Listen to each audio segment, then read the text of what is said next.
This is the Peter Pan story, roughly speaking. Peter Pan is this magical boy.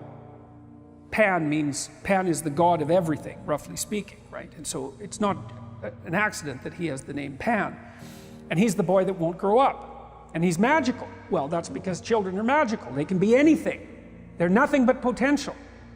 And Peter Pan doesn't want to give that up. Why? Well, he's got some adults around him, but the main adult is Captain Hook. Well, who the hell wants to grow up to be Captain Hook? First of all, you've got a hook. Second, you're a tyrant. And third, you're chased by the dragon of chaos with a clock in its stomach, right? The crocodile. It's already got a piece of you. Well, that's what happens when you get older. Time has already got a piece of you. And eventually, it's got a taste for you. And eventually, it's going to eat you. And so Hook is so traumatized by that he can't help but be a tyrant. And then Peter Pan looks at traumatized Hook and says, well, no, I'm not sacrificing my childhood for that. So that's fine, except he ends up king of the Lost Boys. In Neverland, well, Neverland doesn't exist, and who the hell wants to be king of the Lost Boys?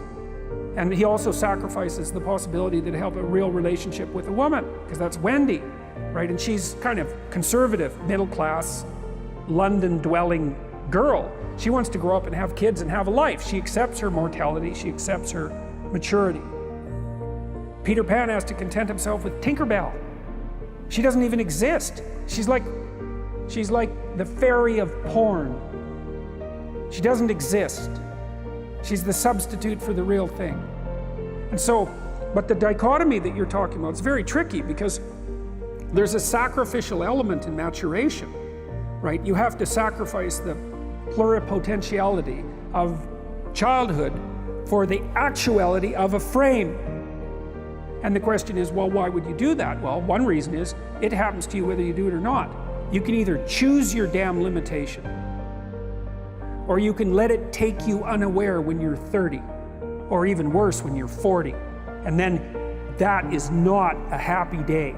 I see people like this, and I think it's more and more common in our culture, because people can put off maturity without suffering an immediate penalty.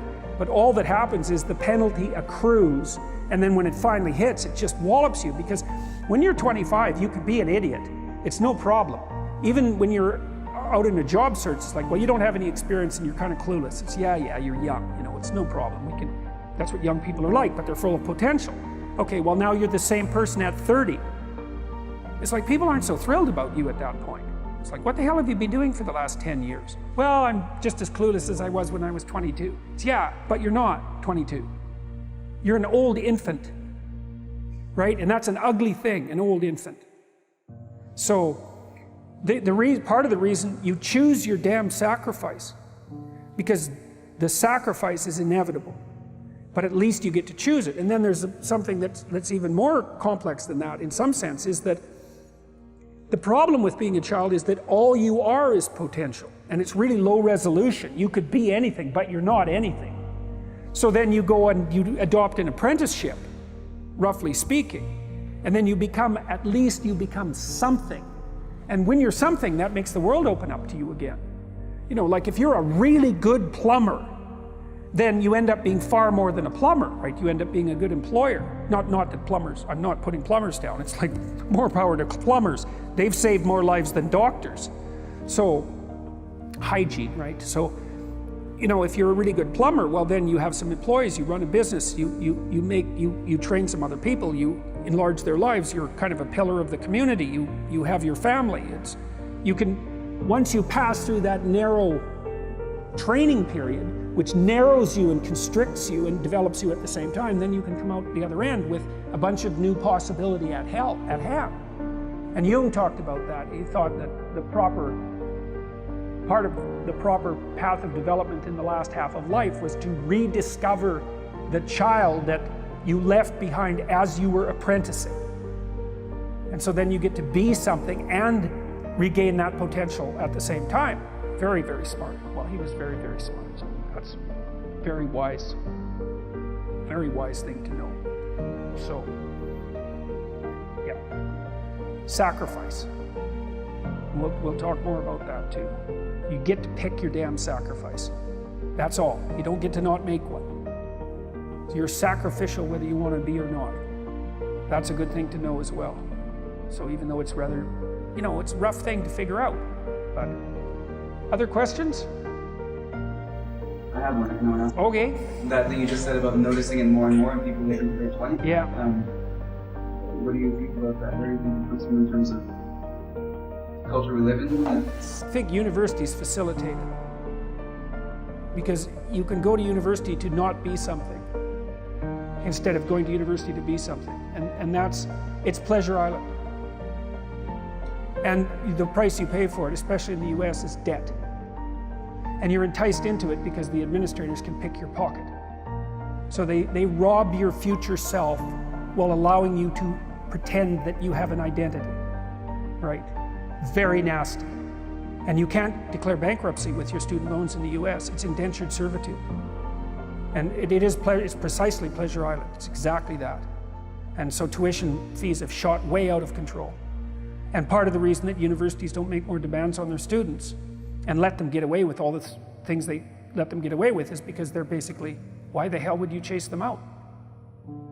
They're $100,000 or more. So they can do whatever they want as long as you get to sell them to the salt mines. Right.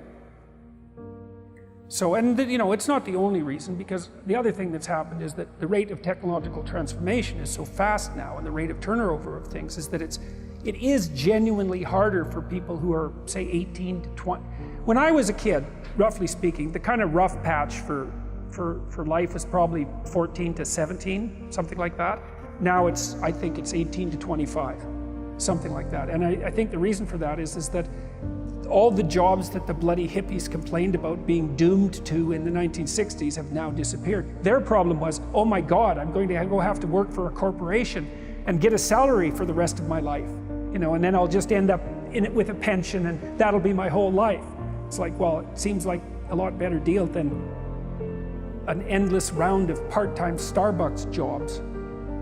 So, some of it is that. There's a space now in our culture that is lacking for people to make that transformation from adolescence into adulthood. And so the cost of that is forestalled. It's not a good thing. It's not a good thing.